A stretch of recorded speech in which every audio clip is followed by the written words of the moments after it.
gather around, children. Gather around the campfire.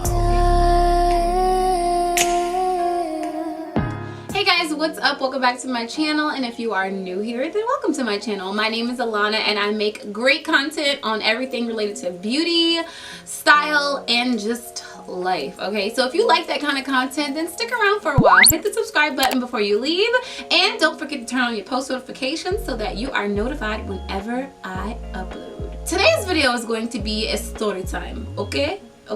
Because I feel like I have not done a story time in a longer time, okay? You guys have seriously been requesting story time videos, and you request, I'm here, okay? So today's story time video is going to be about the time that I manifested my boyfriend.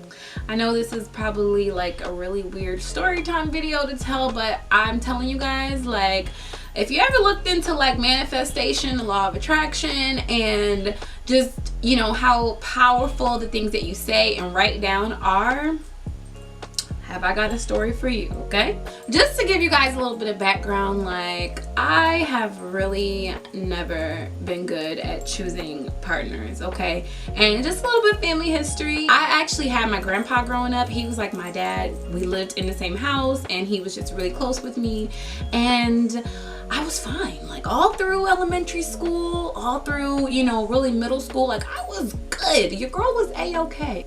When I got to high school, it was about 2000 and I want to say like 2004, 2005. Matter of fact, I'm not even going to say that because I'm not going to date myself, okay? Because you guys are not going to guess how old I am. When I went to high school, my grandpa moved down here to Atlanta, and I was still in New Jersey, and that's when everything went down the hill, okay? I mean, you name it, I've dated it, okay? I've had a boyfriend who had a whole nother girlfriend on the side that I had no clue about. Like, she lived in a whole different town, and I didn't even know that she existed. She stayed with the guy, by the way. Like, talk about not knowing your worth, sweetheart. Okay, that's a no-no. I dealt with guys who wanted to keep our relationship a secret. Like, what? You ain't gonna hide all it is, okay? You ain't gonna hide all it is. No. Bye.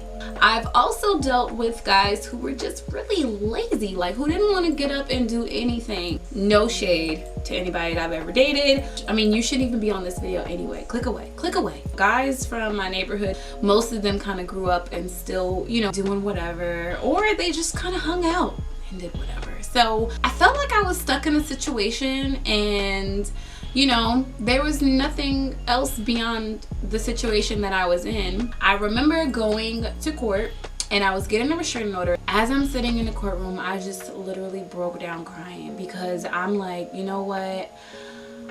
How did I let myself become this? You know, like, I've always been someone who was like, I don't know, just super sure of myself, you know, and I had a lot of confidence, like, on the inside, and I guess, you know, of course, being in a relationship that was verbally, physically, mentally draining to me, it took a toll, a huge toll on my self-esteem. I was such a young girl. I was young at the time. I was very young, and I just remember not understanding why I was in this situation, and you know what, like, what else is there? Anything else? Like, is this just it? Like, you know, when you're in your 20s, like, it's so hard to see, like, you have so much life ahead of you, okay?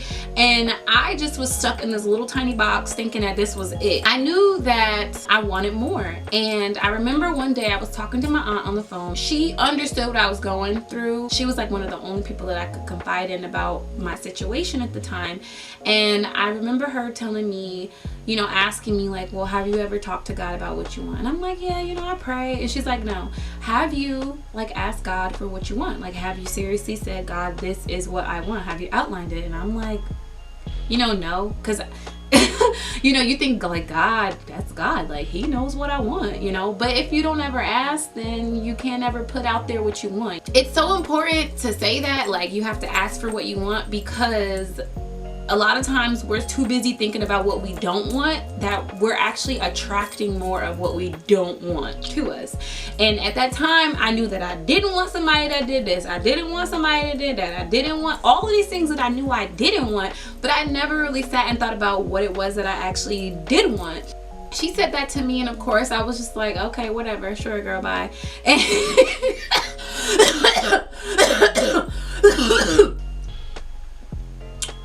she was like, you know, when you get a chance, just sit down and write a letter. I said, okay. Fast forward, I think maybe like a week later or 2 weeks later, I ended up in court trying to get this restraining order. And as I'm getting ready to walk into the court, like I just sat there and broke down crying because I'm just like, how? Like, how? I'm super smart. I've always got really good grades. You know, people love me. I was a really genuinely nice person. And I'm just like, I don't understand how I ended up in this situation, you know? I always thought that I was gonna find somebody who was like super in love with me and we would just have this like fairy tale relationship, and it wasn't happening for me. I had a notepad with me and I opened up that notepad and I wrote like a 2-page letter to God.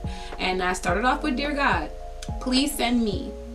And I outlined everything that I wanted. I'm gonna give y'all some of the some of the points that I had on my list just in case you're gonna make yours tonight. One of the main things is that I wanted a man, okay, man, M-A-N, man, not a boy. I wanted a man.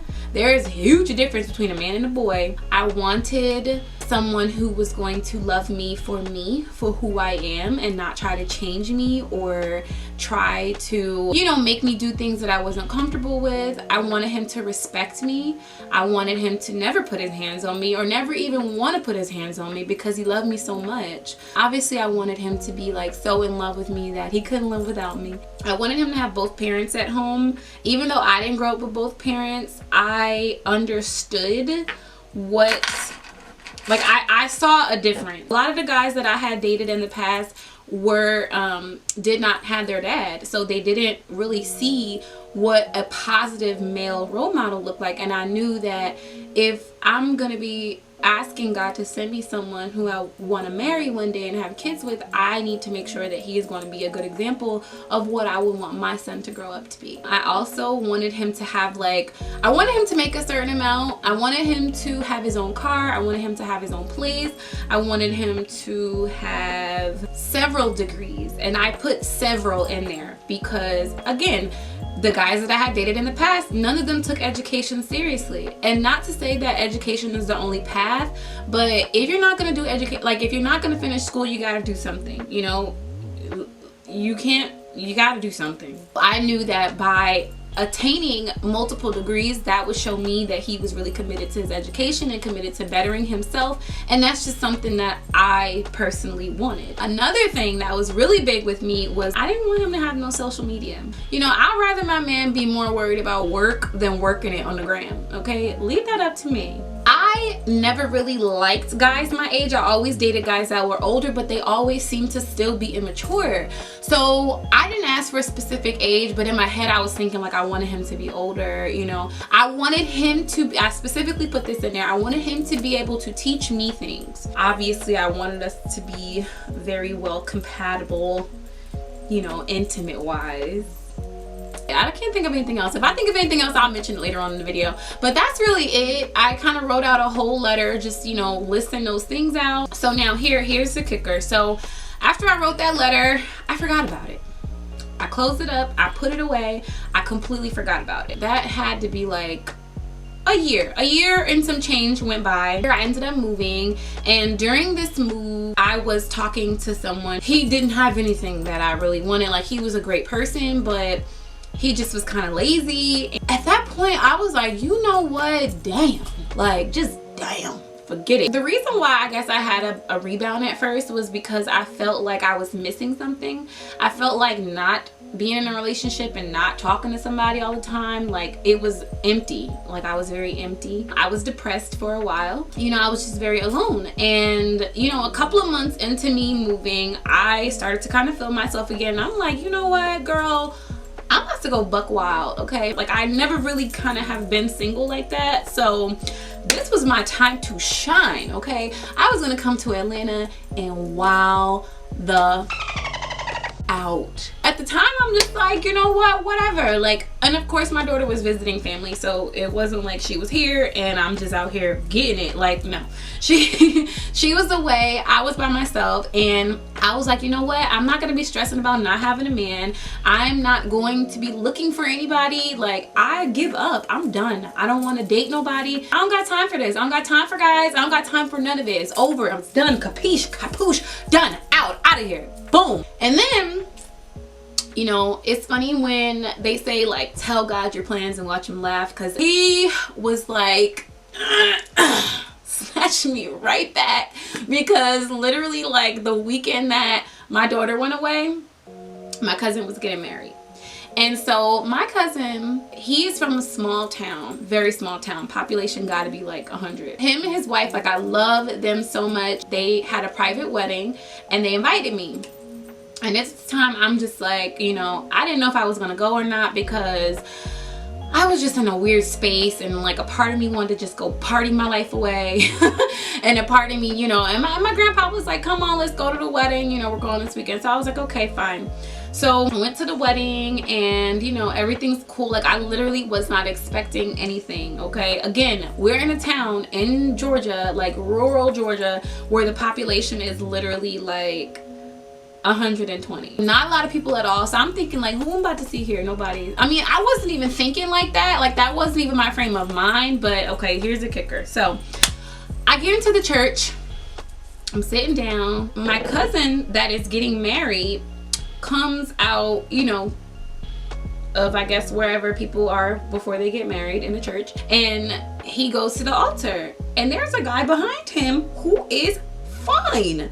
And I'm just like, huh. At this point, I'm like, look, God, okay, I'm going to date somebody ugly, because if he's ugly, like, my logic was, if he's ugly, then he might treat me right. Because all the ones who look, you know, half decent, they are all losers. Like, all right, I need to find the ugliest man I could possibly find. But God knew the way to my heart. Like, he knew what I needed. I see Bae come in, okay? And now I'm friends with like the bridal party. So I'm looking to see like, okay, did any of them mention that their husband was in the wedding too? Because I'm just like, Lord, please don't let this man be married. If he's married, I'm gonna leave him alone. If he got a girlfriend, I could eliminate her. Just kidding. He was mine already, so I didn't have to do it. But yeah, so I'm just like, oh my gosh, this guy is like so fine. Wow, how do I talk to him? What the heck? What's his name? Where's he from? So we go to the reception or whatever, and I knew where he was gonna be sitting because he was the best man. So I'm just like, got myself posted up, and he comes in and he don't even look at me. Didn't even look at me. Not one time. I decided that it would be beneficial for me to text my cousin and ask him, hey, who's the best man? And then my phone died. Okay, so I got up to go take my phone to the car. Next thing you know, my cousin is like, oh, come here really quick, I want to introduce you to somebody.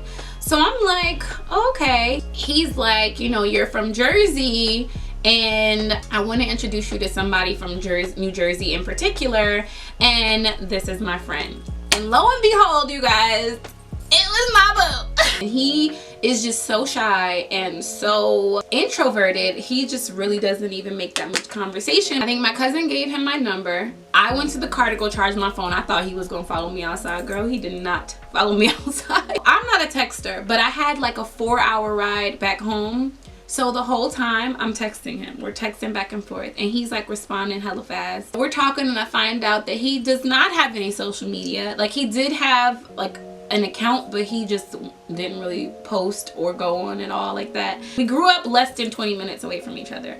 Our moms went to the same church, and right before we had both got down to the small town that we were in, we were both in the same place as far as like, I'm done with it, you know, like I was done. I was getting ready to wild out in Atlanta. He was gonna go wild out in Miami, and I think God was like, nope, I'm gonna intercept that.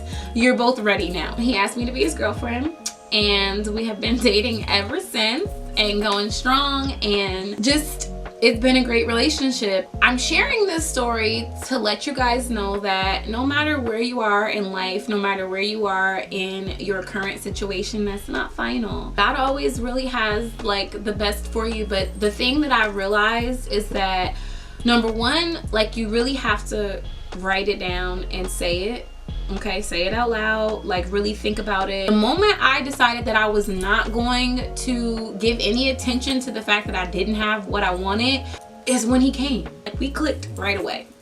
Right away. From the first text message, it was just like, he was very different from anything that I've ever seen before. And the crazy thing is, he's only 1 year older than me. God really looked me out with that one. His parents did a great job with him. Not only do his parents love him, but they love me. And you know, I love his parents. I respect them so much because they raised a great man. Like, he's so self-sufficient and just so like driven and honest and responsible, and I just can't say enough great things about him because I really appreciate him. Yeah, that's it, I think, for my how I manifested my dream boyfriend story. It's a crazy story to me because, like I said, I really was not even looking for someone at the time, and I found the perfect person that I had been asking God for. So in a couple of years, when I come back and tell y'all my marriage story, I hope you guys enjoyed the story. I hope that I served as some inspiration for you. Please, please, please don't forget to give this video a thumbs up to let me know that you guys like storytime videos and you want more of these, and so that other people can find this video and gain some inspirational love journey knowledge from this. As always, thank you guys so much for watching, and I will see you guys in my next video. I love you guys. Bye.